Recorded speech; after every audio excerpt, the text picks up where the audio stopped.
I know it's early, but it's time. Welcome back to Street Scores. It's your boy Rico giving y'all a draft edition of Redskins Report. I'm here to present my first 2018 mock draft. This is very premature, so don't be petty and return to this video in April and point out how stupid I sound. Also, my voice isn't 100% yet, but it's good enough for y'all to understand me and I don't sound like the Cookie Monster. Let's get it.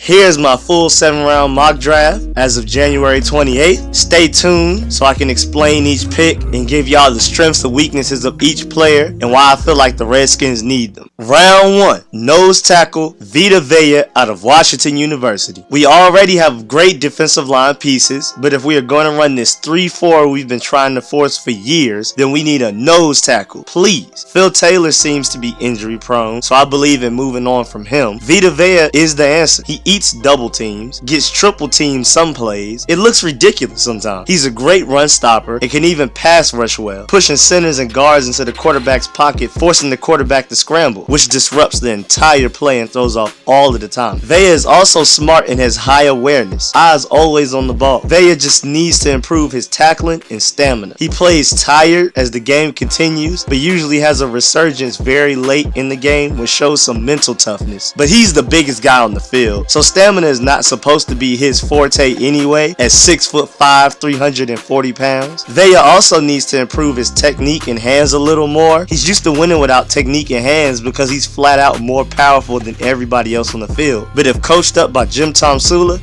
it's a wrap. He has great ball get off and acceleration. It looks as if he knows the snap count sometimes. Great first round pick if we run our base 3-4 defense more. Having Vita Vea drop like 10-15 pounds will make him an even better defensive lineman overall because it would allow him to move all around the defensive line and run in occasionally like how he did for the Huskies in college. But I prefer for him to stay his size, play nose tackle, and eat up double teams. Jonathan Allen and Matt Ioannidis will then face one-on-ones, and that's RIP to any offensive line. And if our defensive line becomes dominant, which it will if we draft him, then the weaknesses of our linebackers and defensive backs will be covered up a little. And I don't want to hear Maurice Hurst because Vita Vea is at least 40 pounds heavier than Maurice Hurst, which means he's more powerful. But he also can beat Maurice Hurst in a foot race.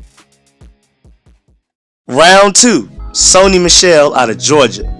Please, please, please make this pick if he's available, Redskins, in the second round. Running back is the deepest class in the draft. You could possibly get a franchise running back in the third round. It's crazy. And I know it's crazy because Sony Michel, literally just like 2 months ago, was probably seen as a fourth, maybe even a fifth round running back. But trust me, I've watched the film. Sony Michel has crazy acceleration, pass blocks well, which Samaje struggled with a lot. He runs people over and always falls forward, fighting for more yards, which Chris Thompson isn't strong enough to do. Sony keeps his feet moving through contact and pile-ups. He's also a very underrated pass catcher. Last season, he ran a fade route and caught it while well covered in traffic, but he landed out of bounds. But there's a lot of potential for his playmaking. The fact that he could even make that catch on the fade route is just amazing to me. And it isn't just his physical assets, he's mentally strong too. He makes quick, decisive decisions, so his cuts are precise and have a purpose.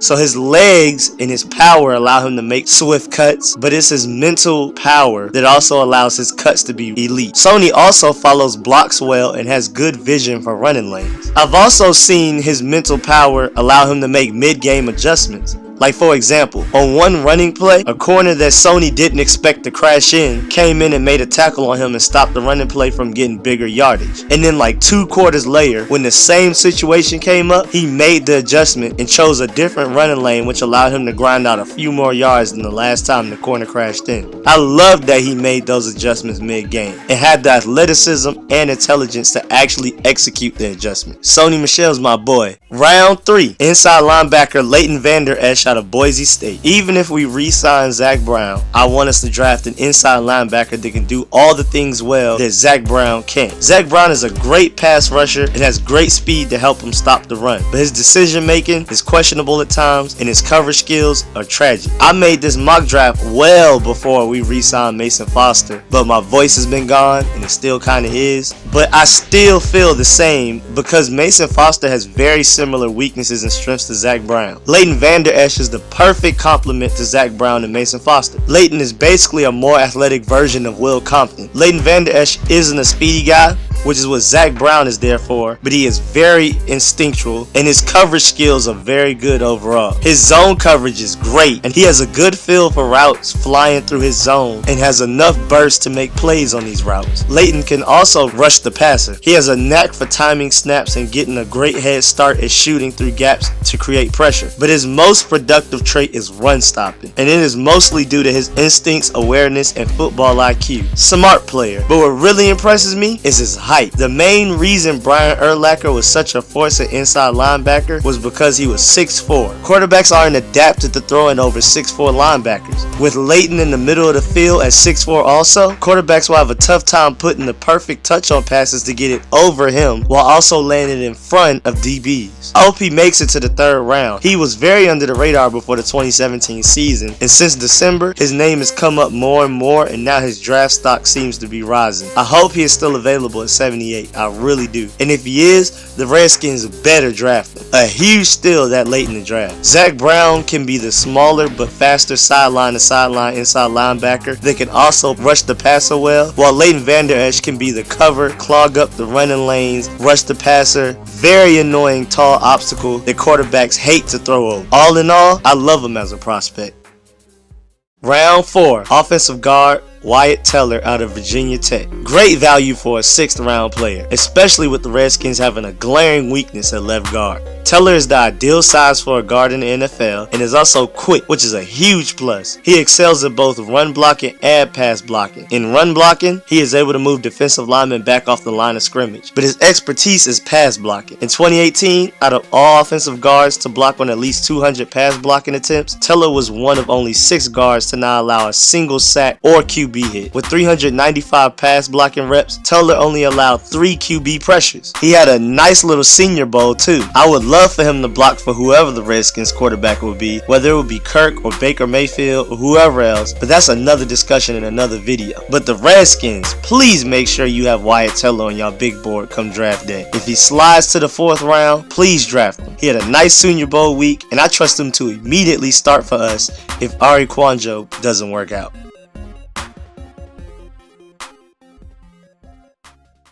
Round 5, wide receiver Allen Lazard out of Iowa State. At 6'5", 222 pounds, Allen is a mismatch for any defensive player. There is no corner or linebacker that can win a jump ball battle with him. He didn't really show a lot of speed and ability to gain separation from DBs in the Senior Bowl or throughout the 2017 season, but that's his biggest weakness by far. He was clearly the best jump ball receiver in the Senior Bowl. His hands are great. He is almost a guaranteed catch in the middle of the field, which is something we didn't get at all last year with our receivers being afraid to get hit. And also what we didn't have much last year is wide receiver blocking. With him being 6'5", 220 pounds, he overwhelms any player he's blocking, even linebackers, but especially DBs. They don't stand a chance. But the thing I like most about Allen is he is a middle of the field king, a slant route king.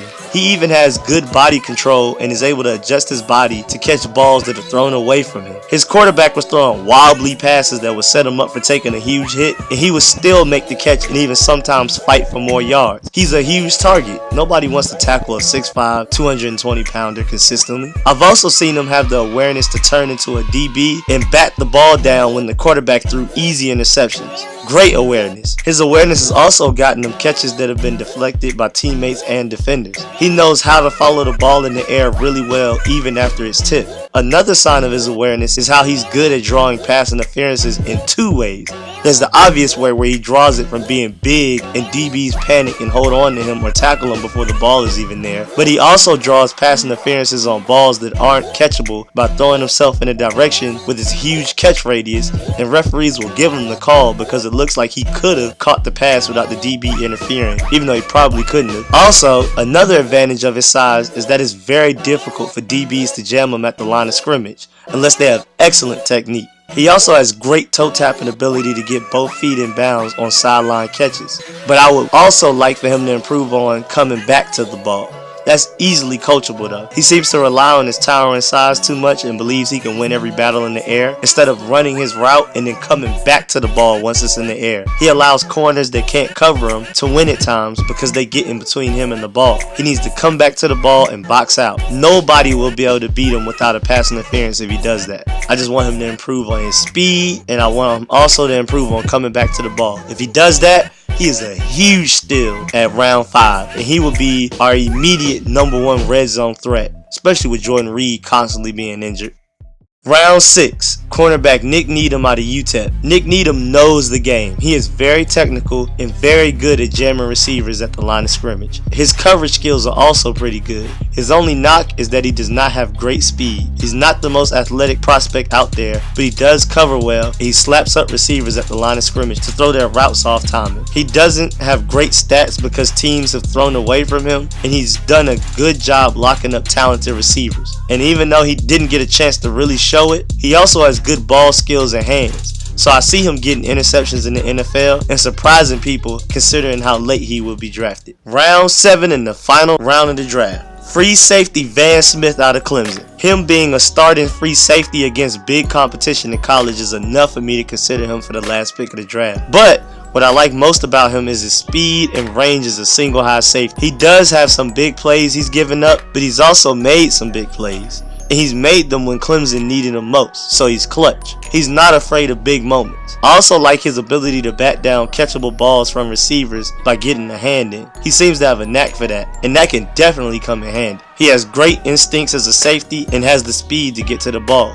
He is also smart and can sense run or pass situations, but his tackling is ugly because he can be a little conservative. And as a deep safety, as the final hope, NFL teams need to be able to trust you to make a tackle. So all in all, his coverage is great, but his tackling is single-handedly taking his draft stock down. And if he can fix that up, he would be a huge steal in the 7th and final round of the draft. But that's it for this short episode. Thanks for the view. I'm going to keep bringing y'all occasional draft updates on what the Redskins organization and street scores think of prospects and roster needs from January to April. And I'm also going to bring occasional mock drafts like this one. I'm going to keep updating them depending on what happens with film I watch as I dig deeper into these college players. But I got y'all back. Stay locked. And also get in them comments to let me know what y'all think, agree, disagree, debate. Let y'all voice be heard. But make sure y'all Dolomite fake punch that like button, favorite, subscribe. I'll subscribe back, and most importantly, comment and share. And again, thank y'all for the support. I'll catch y'all later. I'm working on getting my voice back so I can put out even more videos. I have like 2 more videos that I already have the script and the PowerPoint made. My voice just isn't in tip-top shape to put them out yet, but I'm gonna get them to y'all as soon as I can. I'm out.